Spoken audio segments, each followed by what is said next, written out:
Uh, I know you were busy with something else, Senator Schumer, but I did mention that your leadership in making sure we got a sergeant in arms in place who's doing a very good job. So thank you for that, and thank you for your leadership, Senator Schumer. Well, thank you, and let me thank the chair of the Rules Committee, my good friend Senator Klobuchar, for the great work she has done in this regard in making our Capitol much safer. And let me thank my friend, the ranking member, for his bipartisan cooperation on this important issue. And I thank you for the opportunity to speak right now. I also want to thank today's witness, U.S. Capitol Chief of Police Thomas Manger. 2021 was one of the hardest years ever for our Capitol Police.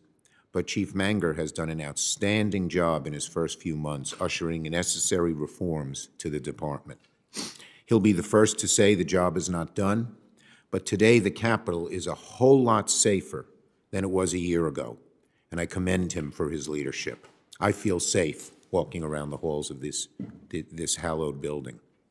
My colleagues, we're here today because 1 year ago, the men and women of our Capitol Police stood on the front lines of the unthinkable in America, a violent assault upon the U.S. Capitol, instigated by former President Trump and carried out by a mob of radicals looking to halt the peaceful transfer of power. I remember January 6th as if it were yesterday. I've said repeatedly over the last year my experience that day was sort of like Charles Dickens' A Tale of Two Cities. It was the best of times, it was the worst of times. The best of times because at 4 a.m. that morning, we had learned, those of us on the Democratic side anyway, that Senators Warnock and Ossoff had won, and we would come back into the majority. I couldn't sleep, got in my car at 7:30, got here at 12:30, got on the floor of the Senate at 1 p.m. as we began to count the votes. I was only on the floor of the Senate for about an hour as the putative majority leader, not even having given a speech, when a police officer in a bulletproof vest and with a submachine gun strapped across his waist grabbed me firmly by the collar like this. I'll never forget that grip. He said, "Senator, we're in danger. We got to get out of here." He had to explain to me what the danger was. I didn't know. None of us knew at that time. We walked through a hallway, went through a door, and this was shown on the video camera that was captured, and they used it at the impeachment trial. I hadn't seen it until they did it then. But they show me walking briskly with a police officer on either side down a hallway. We go through a door, you don't see us for 20 seconds, and then we're running out at full speed. I was within 30 feet of these nasty insurrectionists. Had one of them had a gun, had two of them blocked off the door, Lord knows what would have happened. So that was quite a day. And it was even a tougher day, much tougher, for our Capitol Hill policemen. They were outnumbered, they were under-equipped, yet their bravery, their quick thinking saved many lives and prevented a violent riot from becoming something even worse. It allowed us, when the four leaders met and decided we were going to not let these insurrectionists stop us from going forward with the counting of the ballots, it allowed us to come back that night at 8 p.m. and actually finish the counting, having the insurrectionists' object that day to stop the count fail. So today we honor those who stepped up that day, and especially those whom we've lost in the aftermath. We remember them and pray for their families. Now, in the years since that attack, as has been mentioned, we've gotten a lot done in the Senate to strengthen our Capitol Police, to assure, from a security standpoint, that the violence of that day never happens again. Early last year, I put in place a new Sergeant-at-Arms, Lieutenant General Karen Gibson, a wonderfully competent person with a great deal of experience on both the organizational side as well as on the intelligence side. And we installed the first all-women leadership team in the history of the Senate Sergeant-at-Arms. As a member of the Capitol Police Board, Ms. Gibson led a diligent search and helped us find the new police chief who sits here today. It was so important to me that we had a new police chief who was competent, experienced, and dedicated. I am proud that we have found such an individual in J. Thomas Manger. Last summer, we did a few other things. We passed a critical supplemental funding led by Senator Leahy and Senator Shelby, providing tens of millions in overtime pay, funding for more police officers, hazard pay, and retention of bonuses for the Capitol Police. And just last month, we passed legislation authorizing the chief to summon the National Guard in future emergencies without prior authorization. We all know what we went through that day, trying to get the National Guard to come quickly. Thanks to his work, the chief's work, and the new leadership of the Capitol Police, the U.S. today is much safer than it was a year ago, although we're continuing to work on that vital job of the safety of this Capitol. But let's be clear. Let's be very clear. January 6th was not merely a census act of a mob violence that sprung up spontaneously. It was an attempt to reverse, through violent means, the outcome of a free and fair election, and make no mistake, the root cause of January 6th is still with us today.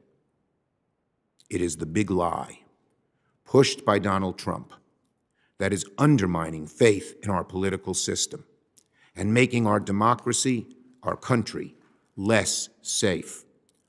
The biggest threat to our Capitol Police, and our democracy is the insidious motives stemming from the big lie, propagated by the former president and many of his Republican allies across the country. We can and we will continue to make sure the Capitol is safe from a security standpoint, but without addressing the root causes of the violence on January 6th, the insurrection will not be an aberration.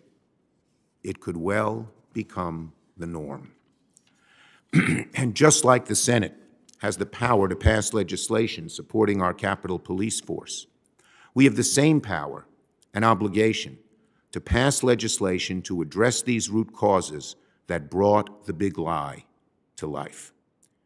That is what my Senate Democratic colleagues and I are focused on and committed to doing here in the Rules Committee and among our caucus as a whole. And we must act. We must act. More than at any point in recent history, threats of political violence are on the rise. Election administrators, basically people who are almost like civil servants, just trying to count the elections accurately, are facing harassment, even death threats for carrying out their duty. Isn't that a sad day in this country? When the people who, in many situations, nonpartisan, in many situations, bipartisan, but are simply dedicated to counting the vote fairly, are threatened, something is very wrong.